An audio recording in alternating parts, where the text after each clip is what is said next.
नेरले येथील अनेक वर्षांपासून प्रलंबित प्रश्नासाठी सातत्याने प्रयत्न करूनही काही प्रश्न प्रलंबित राहिले आहेत. गेल्या 2 वर्षांपासून सरपंच म्हणून काम करताना काही प्रश्न सुटत नाहीत.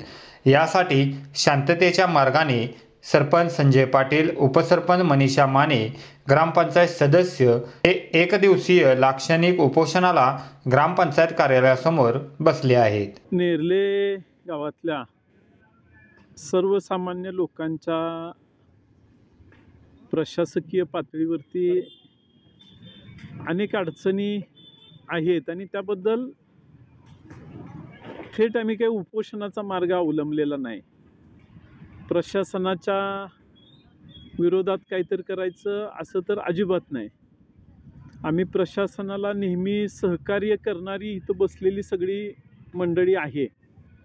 पण 2 वर्ष, 3 वर्ष, 4 वर्ष पाठपुरावा करून जर एखादी गोष्ट होत नसेल तर त्या सामान्य नागरिकांना, शेतकऱ्यांना किंवा गावातल्या एखाद्या नागरिकानं कुठं जायचं, तर तो शेवटी ग्रामपंचायतमध्ये तर आपलं कुणी ऐकतं का, यासाठी ती व्यक्ती येत असते आणि त्याचा राग किंवा त्याच्या मनात काय आहे हे व्यक्त करत असते.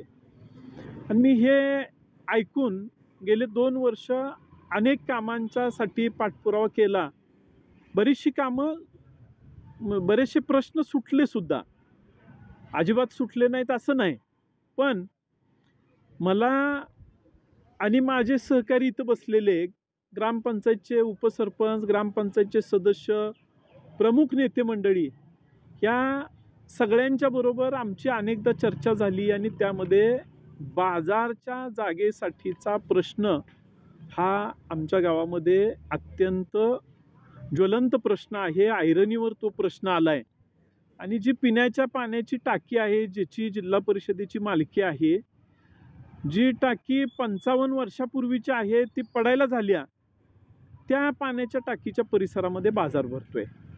आम्ही 4 वर्षापासून या जागेसाठी इथंच बाजूला 1266 जो नंबर आहे, त्या सरकारचा नंबर आहे, त्यामध्ये आम्ही जागेची मागणी केली. 4 वर्ष झालं त्यासाठी धडपडतोय. आम्ही काही फक्त इथं एका जागेवर बसून आम्हाला ते मिळालं पाहिजे असं नाही म्हणत. तर आम्ही नक्की काहीतरी प्रयत्न केल्यात. पण अनेक त्रुटी काढून 3 ते 4 वेळा प्रस्ताव आमच्याकडं आला आणि आमच्याकडनं पुन्हा वेगवेगळ्या ऑफिसमधनं पुढं जातोय.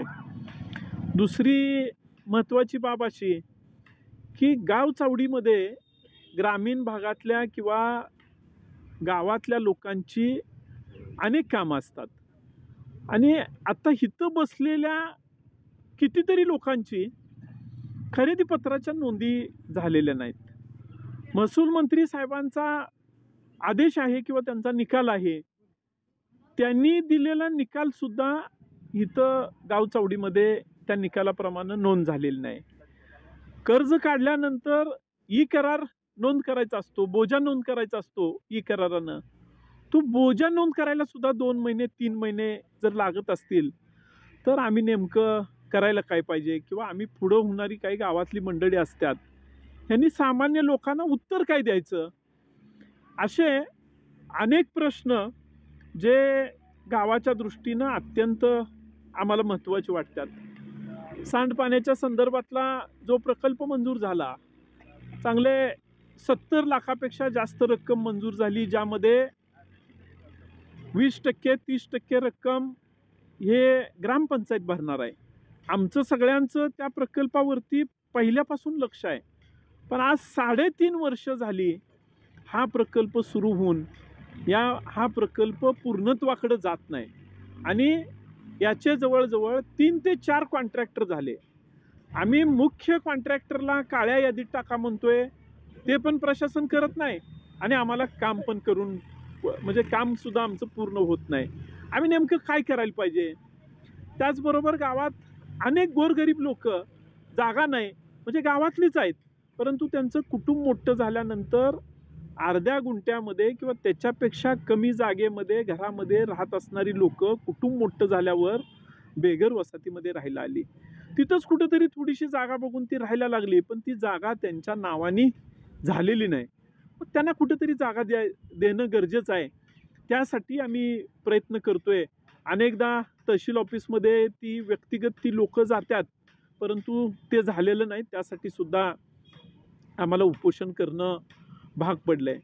त्याचबरोबर एक अतिशय या सगळ्यांच्यामध्ये महत्त्वाचा प्रश्न असा, की गावातल्या 3-4 जागा आहेत, ज्या जागेवरती गावातल्याच काही लोकांनी अतिक्रमण केलं आहे.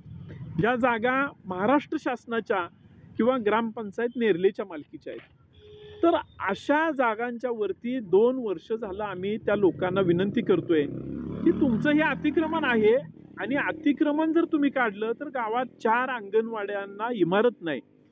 आपल्याच कुणाच्या तरी घरातली लहान लहान मुलं ही कुठंतरी भाड्याच्या ठिकाणी ते अंगणवाडी भरते. भाड्याच्या ठिकाणी म्हणण्यापेक्षा कुणीतरी गोट्यातली जागा देतंय, एखाद्या शेडमधली जागा देतंय. जर लहान मुलांना तिथं काही इजा झाली, दगाफटका झाला, तर ह्याची जबाबदारी कुणावर? कुणाकडे बोट दाखवायचं? म्हणून आम्ही 4 वर्ष त्या लोकांना सांगतोय, की तुम्ही ही जागा सोडा आणि आम्हाला अंगणवाडीसाठी इथं जागा द्या. इमारत बांधूया आपण, आपल्याला शासन पैसे देतंय, निधी देतंय. पण तीही लोकं ऐकायला तयार नाहीत. आम्ही त्या ठिकाणी रीतसर मोजणी आणली.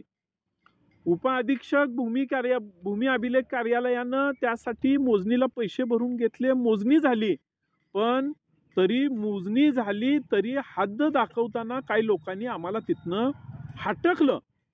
हद्द करून देत नाहीत. ज्यांचा तिथं संबंध नाही, ज्यांचा त्या जागेशी काही घेणं देणं नाही, अशी माणसं येऊन आम्हाला गावच्या प्रमुख लोकांना जर आम्हाला तिथनं ढकलाढकल करून जर बाजूला काढत असतील, तर आम्हाला ढकलाढकल करायची नाही, आम्हाला मस्साजोग करायचं नाही, आम्हाला कुणावर अन्याय करायचा नाही. 4 वर्षापूर्वी पण असाच एक अन्याय झाला होता. 5 वर्षापूर्वी मी स्वतः आमच्या सहकाऱ्यांना घेऊन इथं गांधीवादी पद्धतीनं आम्ही आंदोलन केलं होतं, आम्ही उपोषणाला बसलो होतो. अशाच प्रकारे आजसुद्धा हे काय अस्त्र आहे? महात्मा गांधींनी देशावर राज्य करणाऱ्या ब्रिटिशांना वाकवलं होतं, त्यांना हाकललं होतं. तसं आम्हाला अतिक्रमण करणारी माणसं जर आमच्यावर काहीतरी आम्हाला हटकायला लागली, आम्हाला हे करायला लागली, तर हे कायद्याच्या दृष्टीनं अत्यंत चुकीचं आहे. आणि म्हणून आज या ठिकाणी असे 4-5 प्रश्न आहेत, की ज्या प्रश्नांच्यासाठी आम्हाला या ठिकाणी अशा प्रकारचं उपोषण करण्याशिवाय पर्याय नाही. गावच्या पश्चिमेला हायवे जातोय, जो सातारा ते कागलपर्यंत 6 पदरीचं काम सुरू झालंय. काम अतिशय चांगलं होतंय, सगळ्यांच्या सोयीचं आहे. पण त्या हायवेच्या कामामध्ये आमची जुनी पाईपलाईन ही त्या हायवेच्या कामामध्ये जमिनीत गाडली गेली. आता आम्ही नवीन पाईपलाईन हायवेच्या पश्चिमेला जो भिवारावजी मळा, बनाचा भाग, मानेमळा, माळीमळा, दत्तभुवन परिसर, घोलातली वस्ती, वृद्धाश्रम अशा 6-7 ठिकाणी आम्ही पाईपलाईन केल्या. परंतु त्या पाईपलाईनला गावातून उंच टाकीमधनं जाणारी पाईप आहे, ही साधारणपणे 500 ते 700 फूट तेवढीच पाईप जोडायची राहिल्या. आणि ती पाईप जोडावी म्हणून आम्ही गेली दीड वर्ष झालं सगळ्यांच्या प्रशासनाच्या आणि कॉन्ट्रॅक्टरच्या पाठीमागे लागलो आहे. वेगवेगळी कारणं सांगून आम्हाला ती पाईपलाईन पुढं निघाल्या. जलजीवन मिशनचं काम अत्यंत चांगलं झालं आहे. आम्हाला जिल्हा परिषदेचे त्यावेळचे CEO, मुख्य कार्यकारी अधिकारी जितेंद्र डुडी साहेब, जे आत्ता पुण्याला जिल्हाधिकारी आहेत, यांनी आणि जयंत पाटील साहेबांनी, आमदार मानसिंग भाऊंनी फार मोठं सहकार्य केलं. आणि जलजीवन मिशनच्या माध्यमातून गावातल्या 1800 नळ कनेक्शनना अतिशय चांगल्या प्रकारचा पाणी पुरवठा होतोय.